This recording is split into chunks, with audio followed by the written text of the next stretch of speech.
রে ইরে বাবা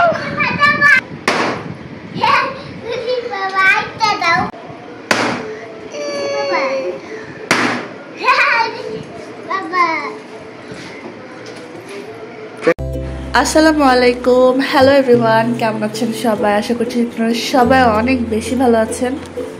আপনাদের দোয়ায় আল্লাহর রহমতে আমরা অনেক ভালো আছি, আলহামদুলিল্লাহ। Welcome to my new blog, বলতে পারেন এটা একটা মিনি ব্লগ।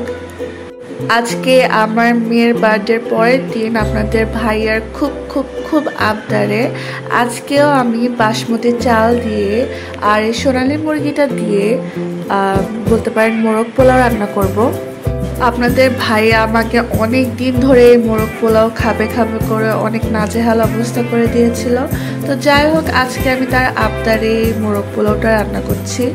এর আগে আমি এই মোরগ পোলাওটা মেনলি পোলার চাল দিয়ে রান্না করছিলাম, কিন্তু এইবার ফর দ্য ফার্স্ট টাইম আমি বাসমতি চাল দিয়ে রান্না করছি। আর বাসমতি চাল দিয়ে রান্না করতে যেয়ে কি ভুল করলাম প্রথমবারের মতো, আর সেই ভুল থেকে কি শিক্ষা পেলাম সেটা আপনাদের সাথে আমি শেয়ার করব। তো আশা করছি পুরো ভিডিওটা আপনারা দেখবেন, আর যার ভালো লাগবে অবশ্যই লাইক কমেন্ট শেয়ার করতে ভুলবেন না। তো এইখানে আমি একটা সোনালী মুরগি নিয়েছি। এই মুরগিটা প্রায় 1 কেজি 300 গ্রামের মতো ছিল। যেহেতু একটু বড় ছিল তাই এটাকে 6 পিস করে নিয়েছিলাম আমি, যেহেতু বাসায় খাবো। তো যেখান থেকে আমি মুরগি নিয়েছিলাম সেখান থেকে আমি 6 পিস করে নিয়েছিলাম। আর এটাকে হালকা হলুদ আর লবণ দিয়ে ভেজে নিচ্ছি, একটু হালকা করে ভাজবো। আর অন্যদিকে আমি একটা পেস্ট তৈরি করে নিচ্ছিলাম। এখানে কিছু কাজু বাদাম, কাঠবাদাম আর চীনা বাদাম দিয়ে তার মধ্যে আগে থেকে বেটে রাখা আমার কিছু পেস্ট, ওইটাও আমি তার মধ্যে অ্যাড করে দিছি। আর এইখানে আদা রসুন বাটাটাও দিয়ে দিছি, 2টা লেবুর ফাঁক দিছি। আর তার সাথে কয়েকটা কাঁচামরিচ দিয়ে এটাকে আমি ভালো করে ব্লেন্ড করে নেব। আর তার মাঝে মাঝে আমি অল্প করে এর সাথে গুঁড়া দুধও অ্যাড করে দিছিলাম। গুঁড়া দুধটা মেনলি পানির সাথে মিশিয়ে লিকুইড করে তারপর তার মধ্যে দিয়ে ব্লেন্ড করছি।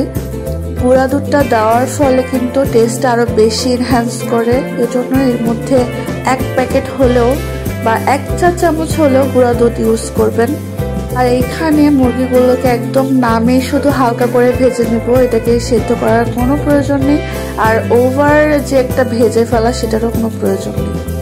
আর এই জায়গাতে আসেন, এখানে আমার মূল মিস্টেকটা হয়ে যায়। সেটা হচ্ছে আমি এখানে গরম পানিতে হালকা কিছু শাহি জিরা, তারপর লং, এলাচ, দারচিনি দিয়ে ভালো করে পানিটা ফুটাতে দিয়ে দিই। আর এখানে কিছু পেঁয়াজও ভেজে রাখি।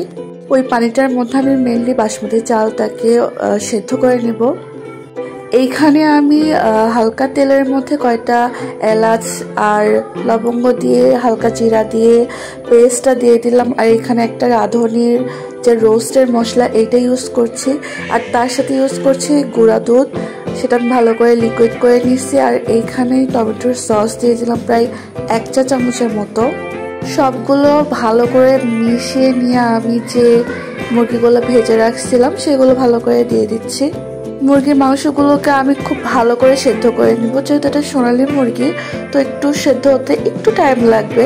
তো যাই হোক, আমি এটাকে সুন্দর করে সেদ্ধ করে নিব। প্রায় 90%-এর মতো আমি সেদ্ধ করব, তারপরে এইটাকে আমি চুলার আঁচটাকে অফ করে দেব। আর দেখতে পাচ্ছেন এখানে আমি বাসমতি চালটাকে নিয়ে নিছি। আমরা যেহেতু 2 জন খাবো তো 1/2 কেজির মতো রান্না করছিলাম। তো এই জায়গাতে মেন মিস্টেকটা করে ফেলি যে আমি যেখানে 80% সেদ্ধ করার কথা সেখানে আমি মনে করছি 80% মনে সেদ্ধ হয়ে গেছে। ওভার সিদ্ধ করে ফেললে হয়তো বা খারাপ লাগবে খেতে। তো আমি 60% সেদ্ধ হতে না হতে জিনিসটাকে উঠিয়ে ফেলি, পানিটা ঝরাই ফেলি। পরে যে আমি দেখলাম যে না, একটু বেশি শক্ত থেকে গেছে। পরে যে আমি আবার সেটাকে ভালো করে সেদ্ধ করে তারপরে আবার 80% সেদ্ধ করে তারপর আবার ওইটাকে আমি ছেঁকে রাখছিলাম। তারপরে রাইস কুকারের মধ্যে আমি সবগুলো বাসমতি চাল দিইনি, অর্ধেকটা চাল দিচ্ছি। তারপরে আমি সব রোস্টগুলোকে ঝোল দিব না, জাস্ট রোস্টগুলোকে উঠে দিব।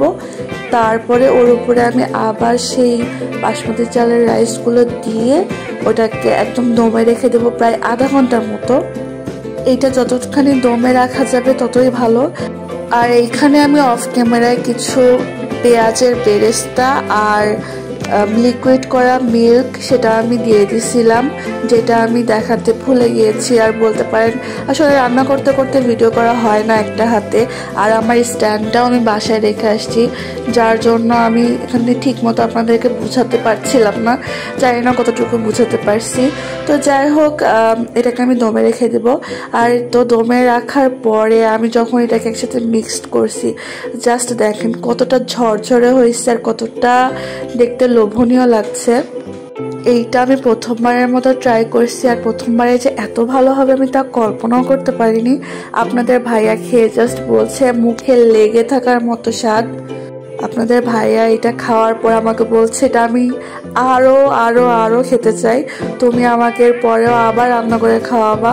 আমি বলছি ঠিক আছে, আবার রান্না করে খাওয়াবো। তো এই ছিল আজকের মোরগ পোলাওয়ের আমার শর্টকাট রেসিপি।